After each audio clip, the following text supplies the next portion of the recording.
Wes Mitchell here, coming at you, Gamecocks Central Radio, a solo hit today, talking about two newest Gamecock commitments in Hamsah Nasirildeen, the four-star safety from Concord, North Carolina, and then, of course, Friday the Gamecocks get a bit of a surprise from four-star defensive end / defensive tackle MJ Webb, who committed while he was on campus from Madison, Georgia, Morgan County High School, and really just a little bit of momentum on the recruiting trail, or a lot of momentum on the recruiting trail, I guess you would say, for Will Muschamp and his staff. That now makes 3 straight four-star commitments if you go back to include TJ Moore.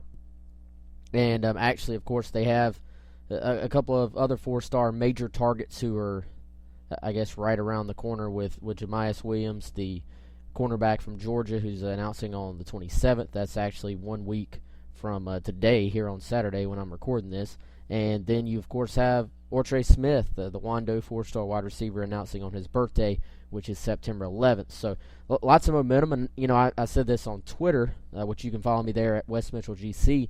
Even if you go back before TJ Moore, you're talking about another guy that, you know, is rated a 3-star in Sherrod Green out of North Carolina, but that I believe is truly a 4-star player, someone that the South Carolina staff is very, very high on. So I think, you know, you look what this staff is doing, even coming off a 3-win season, and, you know, I think they've recruited well from the beginning, but it maybe necessarily wasn't exactly showing up in the rankings, because there was a number of guys that were camp evaluation, guys that the staff was very high on, but maybe didn't have a bunch of other offers. So you still had that segment of the fan base that was essentially, you know, sort of saying, I'm going to wait and see until I see some 4-star guys, some 5-star guys. And I think now you're starting to see the efforts of this staff really pay off. They work incredibly hard, top to bottom. You know, Bobby Bentley's a guy that obviously wasn't an on-the-field coach previously, but did a great job recruiting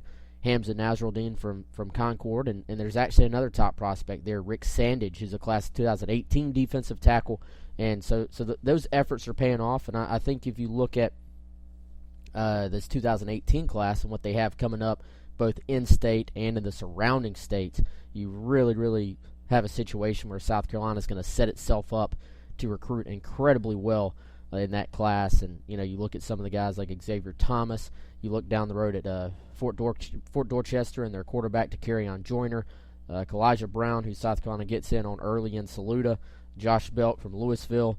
You know, South Carolina in really good shape with all those guys early on. Then, of course, you know, they'll keep pushing, I'm sure, for Darion Kendrick, who I hear had a big night Friday night, South Point beating Northwestern. So, you know, I think this staff has really put itself in a good position to recruit well, especially if they can win on the field as we look ahead to, you know, the season starting in less than 2 weeks. They just need to show progress on the field, and I think you'll really start to see it pay off. As for the two guys they land this week, I actually had a chance to see Hamsah play on Thursday night in a loss to A.L. Brown Kannapolis, a game that's called the Battle of the Bell. Apparently a huge rivalry game for those guys, and a game that, you know, sort of came down to the end. But I think what you're going to see, I was at 2 games this week, and I'll get to the other one in a second. Very, very sloppy, and, you know, it's the first game for all these teams basically, and, you know, it's week 0 in South Carolina, and you're going to see some sloppy football early on, and games that are more lost by a team versus really, you know, a team taking it by the horns and winning it. You know, a lot of mistakes that lead to losses. So that was sort of the case in that game. But Hamsah, you know, really was, to me, everything that he'd been billed to be. He's about 6'3", probably 6'3.5". I know we've got him listed at 6'5". Just eyeballing him compared to some of the other players there doesn't strike me as being 6'5", but I'm not really sure that's a bad thing when you're talking about safeties.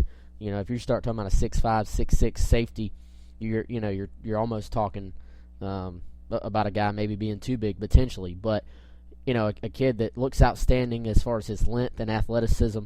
I think the big question on him was really his speed, but, you know, this is a guy that covers a lot of ground. He's a long strider. He's got a knack for getting to the ball. He probably was in about every other play as far as being in on the tackle. I mean, he played every single snap, offense and defense, except for having to come out for about a series, a half a series, something like that, when he got hurt and had to be looked at. But a kid that played both ways the whole time, played some special teams, probably was in on 15 to 20 tackles, also plays some receiver, but he's definitely a defensive guy at the next level, I think.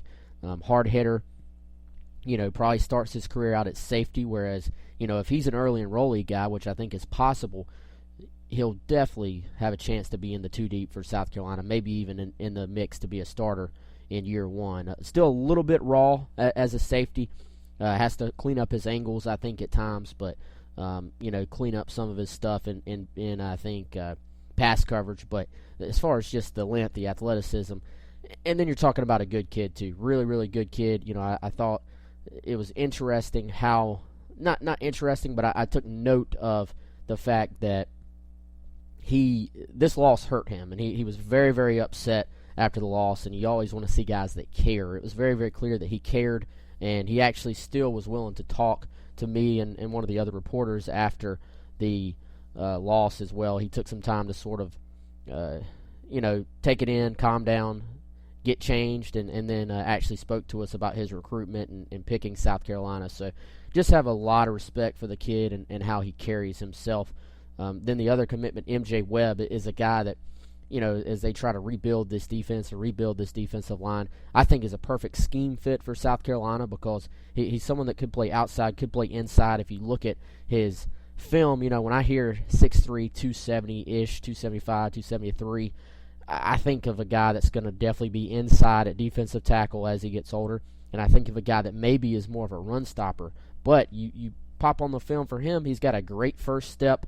He gets in the backfield. He's great at chasing down plays. He seems to be a high-energy guy. I've heard he's an outstanding kid as well. And you look at South Carolina's scheme, how they like to sort of commingle between playing a guy in a 3-man front and a 4-man front. He's a perfect fit for that, depending on how big he gets. But I think you maybe want to keep him in that maybe 280 range in Jeff Dillman's strength system, their strengths coach. They'll be able to, he does a great job, very detail oriented. I think they'll be able to put a little bit of weight on him, but keep him as agile as he is. And I think he's a guy that you see play both of those spots, either defensive end in the 3-4, and then sort of a 3-technique defensive tackle when they're in a 4-man front. And I think that's a perfect fit for them. Another big pickup.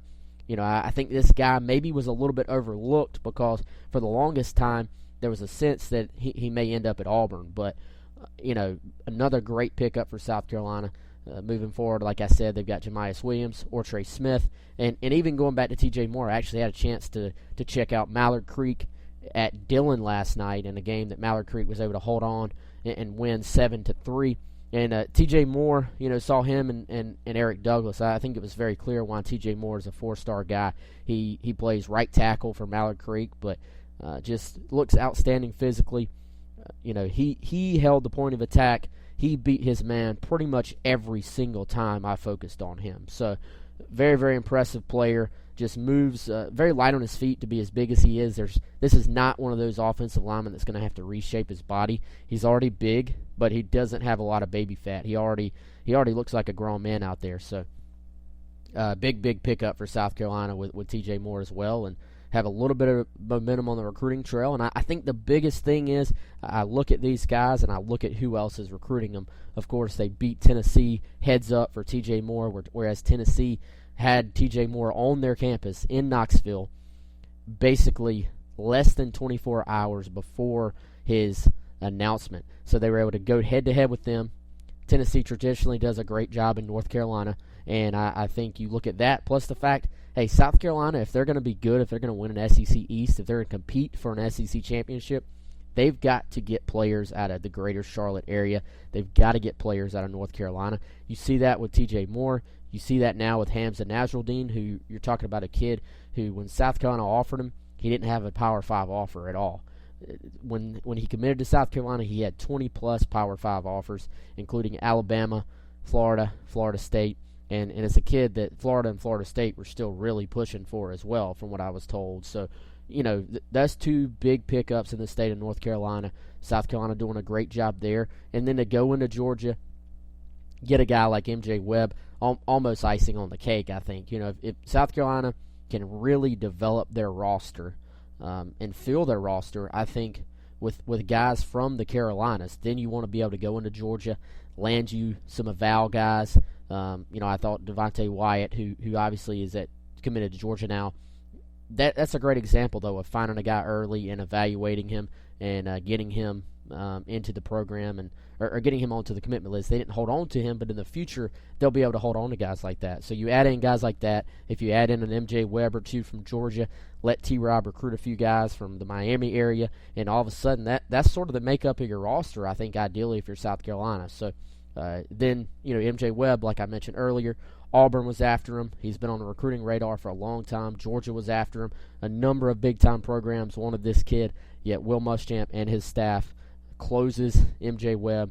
They closed Hamsah, and they closed TJ Moore, and we'll see on GamecockCentral.com. We'll have complete coverage as they look to close Jamias Williams for the 27th and then close Ortre Smith for September 11th. This is Wes Mitchell coming at you solo here on Gamecock Central Radio, something I may do more of in the future if y'all like it. So if you do, let me know. Let me know what works. Let me know what I can tweak. Right now we're cashing in right at 12 minutes, so I like to keep these short. I like to keep them where they're content filled. I'm not just blabbering on and on like I am right now. I like to keep it content heavy where you can listen to it and get on to what you were doing. So if you like it, give me some feedback on Twitter, give me some feedback on the site, and certainly if you do like it, if it works, then it's something that I plan to do much, much more in the future. Again, check us out, GamecockCentral.com, and I'm excited for our meet and greet tonight. So if you're listening and you're planning to go to that, it's at Carolina Ale House from 6 to 8 in Harbison.